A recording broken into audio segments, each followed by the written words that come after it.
Welcome back. Eid की हमारी special transmission जारी है और आपकी मुलाकात ग्रेनिश के मुख्तलिफ फैकल्टी मेंबर्स और स्टाफ से हम करवा रहे हैं। ये सेगमेंट बहुत ज़बरदस्त होने वाला है। उसकी बड़ी वजह ये है कि आज के जो ख़ास मेहमान हैं ना, उनको हमने किस तरह से कोऑर्डिनेट किया है, क्योंकि वो किसी के हाथ नहीं लगते हैं। चाहे आप किसी महफिल में बुला लो या कहीं बुला लो, मतलब उनकी प्रेजेंस ऐसी है कि किसी मुआवजे से कम नहीं है। ठीक है, उनसे हम बात करेंगे, उनसे पूछेंगे उनके रमज़ान कैसे गुजरे और उनके बारे में मैं आपको इंट्रोडक्शन दूँ कि ग्रेनिश की एक ऐसी पर्सनैलिटी है कि एक रिश्ता होता है। हर कोई ना, मैं अगर अपनी बात करूँ या किसी की भी बात करूँ, हर आदमी उनके साथ बहुत कंफर्टेबल हो जाता है, उनसे अपनी बात रखता है और एक फ्रेंडली एडवाइस, एक जो बड़े भाइयों की तरह मतलब हो जाएगा, परेशान क्यों हो रहे हो। और मुझे याद पड़ता है जब मैंने ग्रेनिश यूनिवर्सिटी ज्वाइन किया था तो मिस्टर रब नवाज़ एक ऐसी पर्सनैलिटी हैं, उन्होंने मुझे मतलब मेरे ही फेस नहीं, ये एक ऐसी ख़ास क्वालिटी है कि हर किसी की चेहरे को देख के बोलते हैं बेटा मसला क्या है, मसला बताओ, हम सॉल्व करते हैं। तो I think and I believe कि बहुत सारे लोग यहाँ पर ऐसे हैं जो ग्रेनिश के साथ,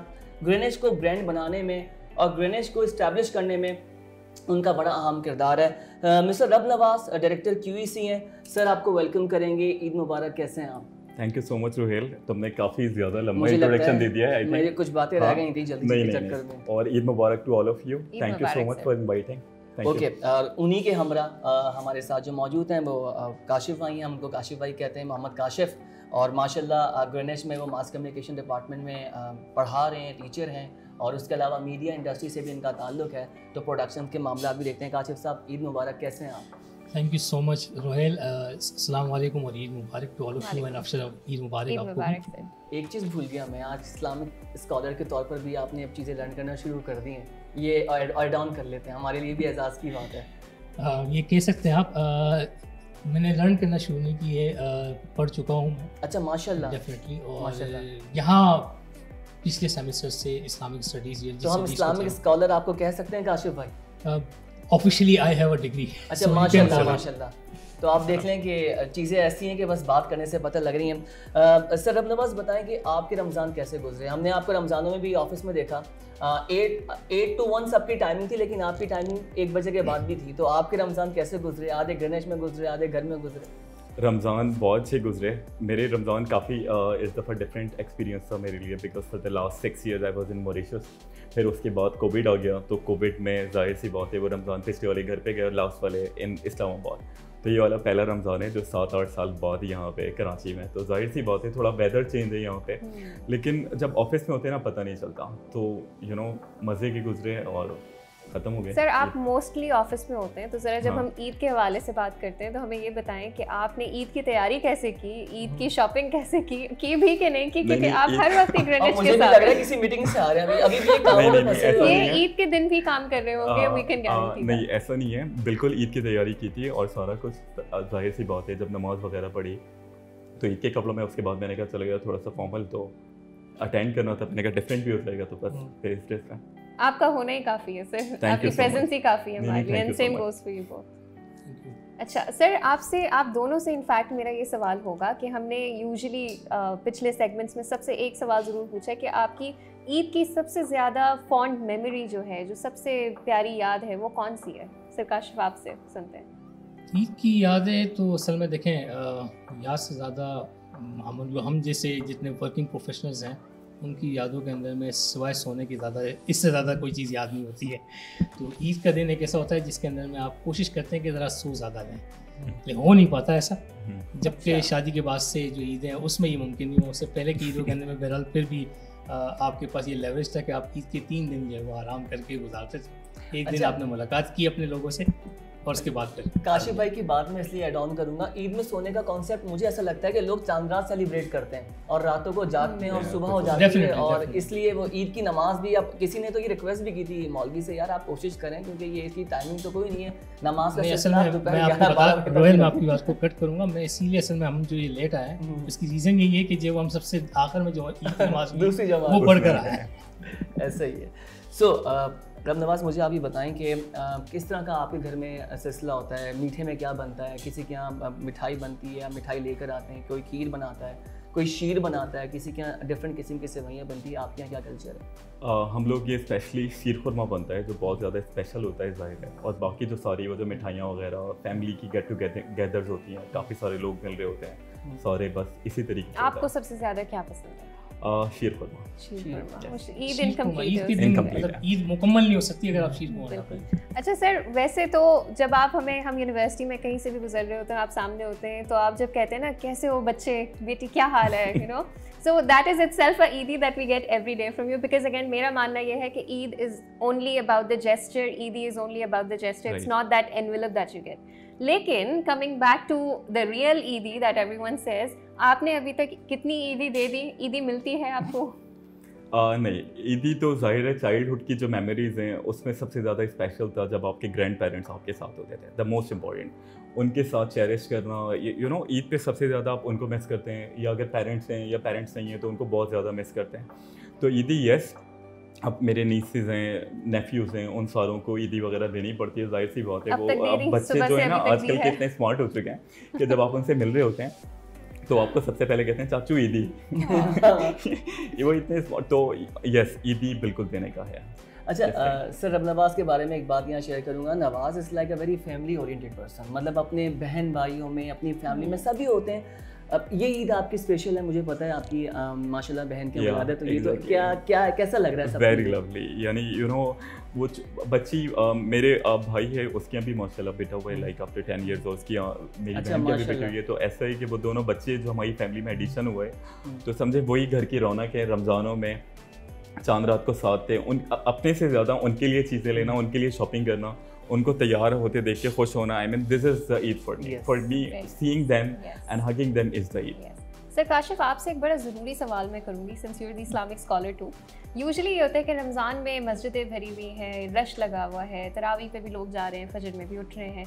रमज़ान के बाद एक थोड़ा सा देखते हैं कि थोड़ा डाउनफॉल आया है, लोग इतना ज़्यादा यू नो कंसिस्टेंटली नहीं जा रहे नमाज पे, या वो उतनी इबादत नहीं करते जितनी रमज़ान में की, वो चीज़ कम। इस पर क्या कहना है आपका? मेरी समझ में अब तक आई, एक रीज़न तो बहुत बुनियादी जो मजहबी तौर पे हम मानते हैं कि शैतान बंद हो जाता है। तो वो जो जज्बात जो मज़हब की तरफ या दीन की तरफ राग़िब होने वाले रुकावट बन रहे होते हैं, वो ज़रा हर्डल्स आपके लिए कम हो जाती हैं, तो आप उससे निकल कर आगे चल जाते हैं।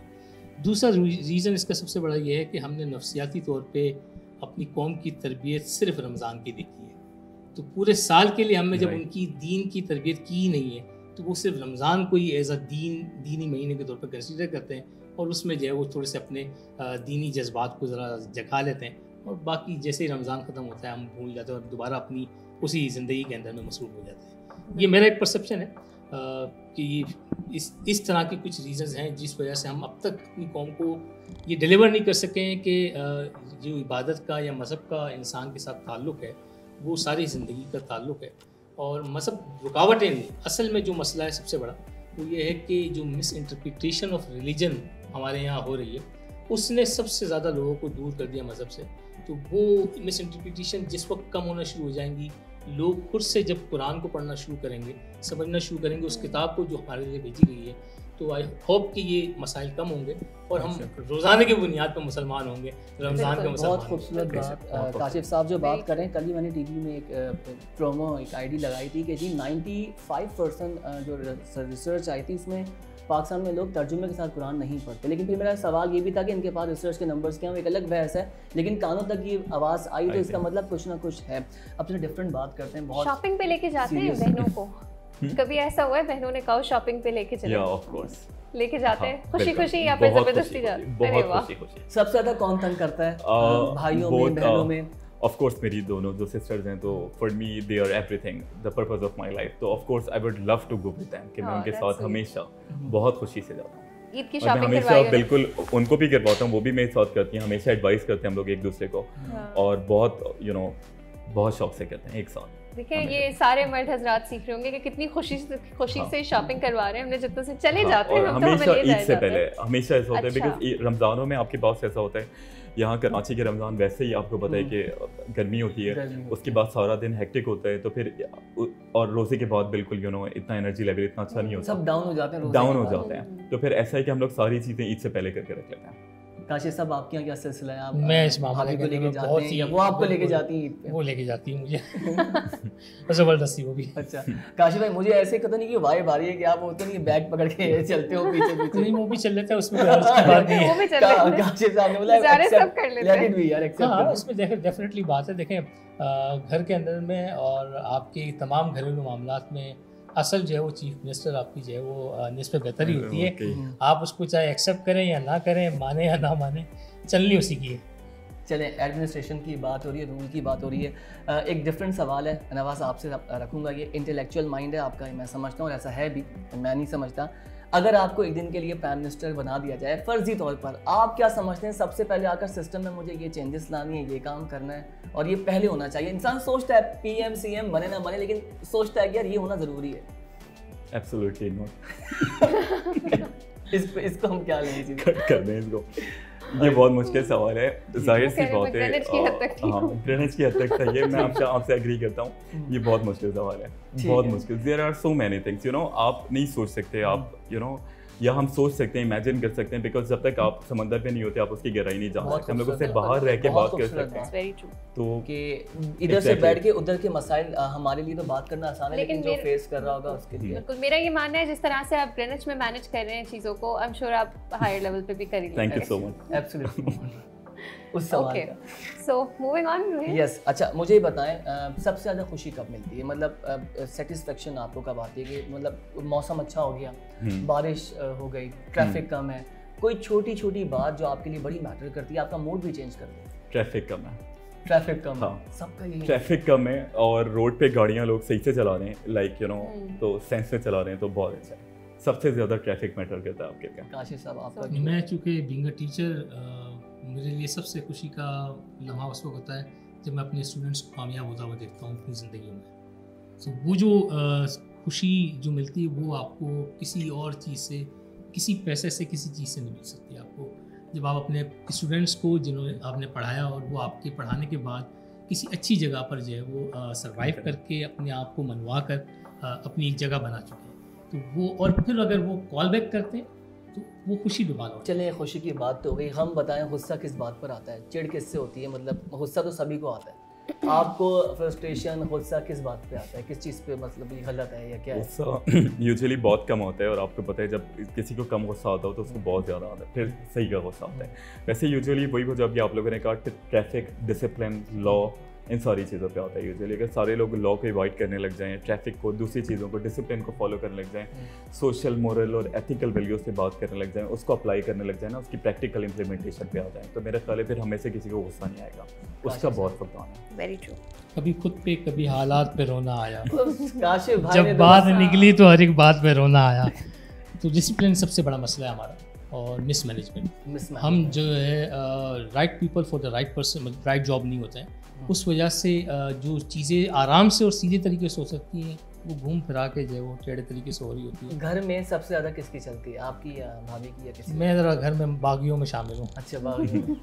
नवाज साहब आपके यहाँ? डेमोक्रेटिक। अच्छा, घर में मतलब सबकी अपनी चॉइस है, no interference in any others life बस। लेकिन सारे एक दूसरे से बहुत प्यार करते हैं, एक दूसरे के साथ कनेक्टेड हैं, लेकिन एक दूसरे को सपोर्ट भी करते हैं और नो एक्स्ट्रा इंटरफेरेंस। ठीक है, लास्ट मैसेज कोई देना चाहेंगे ऑडियंस को या लोगों को? बस मेरा मैसेज है आप सबके लिए, स्पेशली इस ईद पे, कि आप सबको बहुत बहुत ईद मुबारक, आपकी फैमिली को बहुत बहुत ईद मुबारक, हम सब लोगों की तरफ से, ग्रेनेज फैमिली की तरफ से। और जिस तरीके से ये 2.5 साल बाद, जैसे कि काशिफ साहब ने कहा कि हम ये ईद सेलिब्रेट कर रहे हैं बग़ैर मास्क के, खुशियों के साथ और इन्जॉय करते हुए, तो अल्लाह ताला इसी तरीके से ताहयात हम लोगों को यही खुशियाँ नसीब फरमाएँ। आमीन। Thank you so much. सबको ईद मुबारक, और अल्लाह तबारक व तआला जिस परेशानी से हम निकल कर इस दफ़ा दोबारा ईद की खुशियों को इंजॉय कर रहे हैं, ये खुशियाँ कायम व दायम रहें, और इस मुल्क पाकिस्तान पर जिस किस्म के हालात नाफिज हैं, अल्लाह ताला उसमें हमें बेहतरी की तरफ ले जाए। थैंक यू सर अब नवाज, सर काशिफ, बहुत खूबसूरत बातें आपने की। आई एम श्योर ईद के दिन ये बातें सुन के खुशी हमारी दोबाला हो चुकी है। Moving forward with this show, आज बहुत सारे फैकल्टी मेम्बर्स, स्टाफ मेम्बर्स, कुछ स्टूडेंट्स से भी हम मिले। ईद के रंगों में एक साथ हम रंग चुके हैं। इस दिन के लिए सब हमारे शो के लिए मौजूद थे। बहुत खुशी हुई सबके साथ ईद मनाकर, बिकॉज अगेन ग्रीनिच एक फैमिली है, और फैमिली ईद के दिन साथ ना हो ऐसा हो ही नहीं सकता। जो लोग इस शो में आए, थैंक यू सो मच। जिन्होंने देखा उनको दिली ईद मुबारक पूरी ग्रीनिच फैमिली की तरफ से। आज हमने सही ईद मनाई है क्योंकि हम सब साथ हैं और उम्मीद है कि हम सब साथ ही रहेंगे, हर दिन ईद की तरह ही खुशियां बांटेंगे। रोहेल, आप इसमें कुछ ऐड करेंगे? बिल्कुल अफशा, बहुत खुशी की बात है और मैं खुद भी और ग्रीनिच के बिहाफ पे तमाम तर लोगों को ईद मुबारक बोलूँगा। और मैं एक बार शुक्रिया अदा करना चाहूँगा पूरी ग्रीनिच यूनिवर्सिटी का, तमाम तर मैनेजमेंट के लोग, वाइस चांसलर मैडम सीमा मुग़ल, रजिस्ट्रार सईद कमाल मुग़ल, नवीद और तमाम तर लोग जो ग्रीनिच में काम कर रहे हैं, डिपार्टमेंट के HODs, एडमिनिस्ट्रेटिव बॉडी, एवरीवन जिसका नाम हम लेना भूल गए, और ख़ास तौर पे हमारे प्रोडक्शन के लोग जिन्होंने बहुत खूबसूरत सी ट्रांसमिशन सजाई, दिन रात काम किया, चांद रात तक ये लगे रहे। मुझे पता है चीज़ें सजाना आसान काम नहीं है। आप देखें कि इस ट्रांसमिशन को खूबसूरत बनाने के लिए वो रात भर यहाँ पर एफर्ट्स करते रहे, और सजील ने तो रिहर्सल तक किए गाने की, जो पसूरी आपको सुनाया, तो सब ने अपनी तौर पर बहुत काम किया। और मैं माजरत चाहता हूँ कोई गलती हो गई हो, किसी की से कोई ऐसा सवाल कर लिया हो, किसी को बुरा लगा हो, और किसी का नाम लेना मैं क्रेडिट्स में भूल गया, इसलिए मैं सबको बोल रहा हूँ, ऊपर से लेके नीचे तक तमाम तर लोगों का बहुत बहुत शुक्रिया। खुश रहिए, पॉजिटिव रहिए, खुशियां बांटें और रब्बुल इज़्ज़त का बहुत शुक्र अदा करें कि 2-2.5 साल बाद हमने चांद रात भी सेलिब्रेट की, हमने खुलकर शॉपिंग की, हमें मास्क लगाने का प्रॉब्लम नहीं था, हमें ये नहीं था कि हम मास्क लगाए बगैर नहीं जा सकते या दुकानें 10 बजे बंद हो जाएंगी। फ्रीडम मिल गया है, इससे अच्छी बात क्या होगी। और बस खुशियां बांटें, शीर खाइए, ज़्यादा नहीं खाइए क्योंकि बैक टू द लाइफ आना है। रमज़ान में बहुत इंजॉय कर लिया और ईद में भी आप बहुत इंजॉय करेंगे। अपना बहुत ख्याल रखें। पाकिस्तान जिंदाबाद एंड ईद मुबारक।